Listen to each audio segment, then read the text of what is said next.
Josota Pastarico.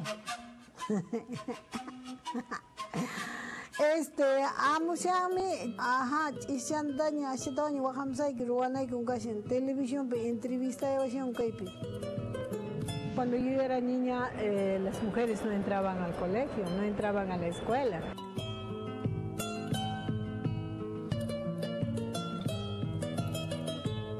Siempre yo quería ir al colegio, a la escuela.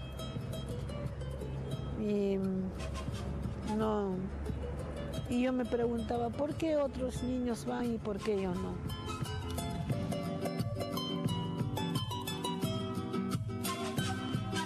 ¿Usted a qué edad aprendió a leer? A los 25 años.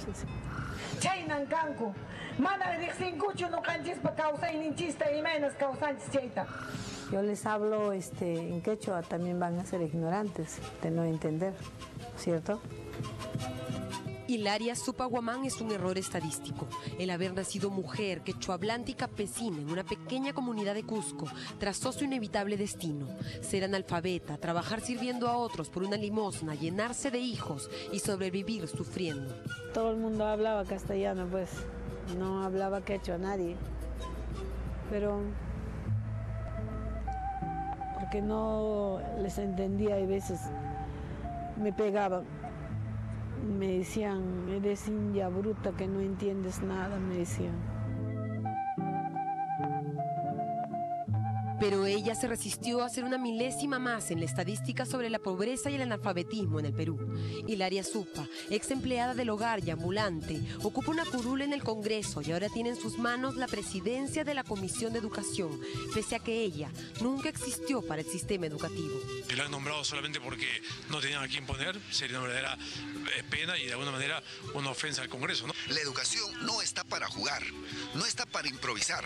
Ella permitirá, dejará que actúen, ¿no?, adecuadamente los asesores asistentes o de repente actuará como actuó el 28 de julio que todos vimos.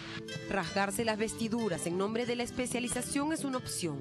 La otra es admirarse de hasta dónde ha podido llegar una mujer, cuya vida es la misma de la de los peruanos que muchos preferimos no mirar, no incluir, de los peruanos que preferimos olvidar. Hilaria Supa Guamán nació hace poco más de 50 años en la comunidad de Guayacocha, distrito de Guarocondo, en la provincia cusqueña de Anta. Su tragedia empezó en su concepción, cuando su padre violó a su madre de 17 años y ella solo soportó su presencia hasta que dio a luz. Según que me cuenta ella, es así. Por eso le comprendo hoy de lo que una mujer puede tener un hijo de esa manera, ¿no? Por eso yo digo, desde que he sido la formación en el vientre de mi madre, es historia. El encargado de criar a la pequeña Hilaria fue su abuelo materno, Agustín Guamán, autor de los pocos años de felicidad que la vida le permitió tener. Mi juego ha sido cuando mis abuelitos vivían. Esa era mi vida más bonito. Más feliz. Más feliz, más bonito. De tener, no tendría pues televisor ni nada, pero tenía otro mundo y otro televisor. De ver la naturaleza, de estar juntos, otra enseñanza y otra educación tenía yo. Yo cuando era 9 años no sabía qué mes tenía mi cumpleaños, nada. Pero el único que me recordaba en mi subconsciencia, mi abuelito me festejaba. ¿Qué día le festejaba a su abuelito? Decía Día de los Inocentes. En esa fecha todo está empezando a florecer el campo, ¿no? Y me hacía recoger flores del campo y me ponía el sombrero todito lleno de flores. Esos idílicos cumpleaños en el campo fueron los últimos que festejó. A los 40 años, recién descubrió que su abuelo había forzado a su padre a inscribirla el 14 de enero de 1957. Esa fecha figura en su DNI, pero no sabe a ciencia cierta en qué fecha o año nació. Ahora lo celebra el 28 de diciembre, como hacía su abuelo hasta que falleció, cuando ella tenía solo 5 años.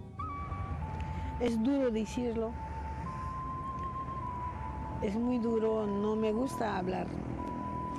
He nacido la hija de la Pachamama, cuando se murió mi abuelito, y además en ese tiempo mi abuelita también servía a los hacendados y no había ya quien trabaje, entonces mi tía llegó de Arequipa y me llevó, dijo, ¿quién te va a ayudar? Le llevo allá y allá por lo menos que entre al colegio. Me fui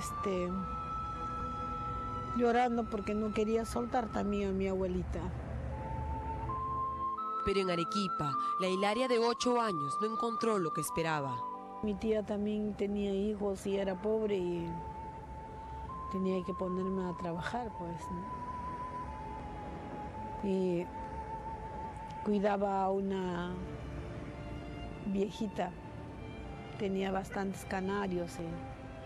Cada vez que me molestaba la viejita, yo me subía a hacer comer los canarios. Y lloraba porque en mi tierra, cuando me despertaba, pues había también pajaritos que cantaban como canario, ¿no? Todo el mundo hablaba castellano, pues no hablaba quechua nadie, porque no les entendía, y a veces me pegaban. Me decían, eres india bruta que no entiendes nada, me decían. ¿Y usted tenía alguien con quien conversar en esa época? ¿Alguien con quien jugar?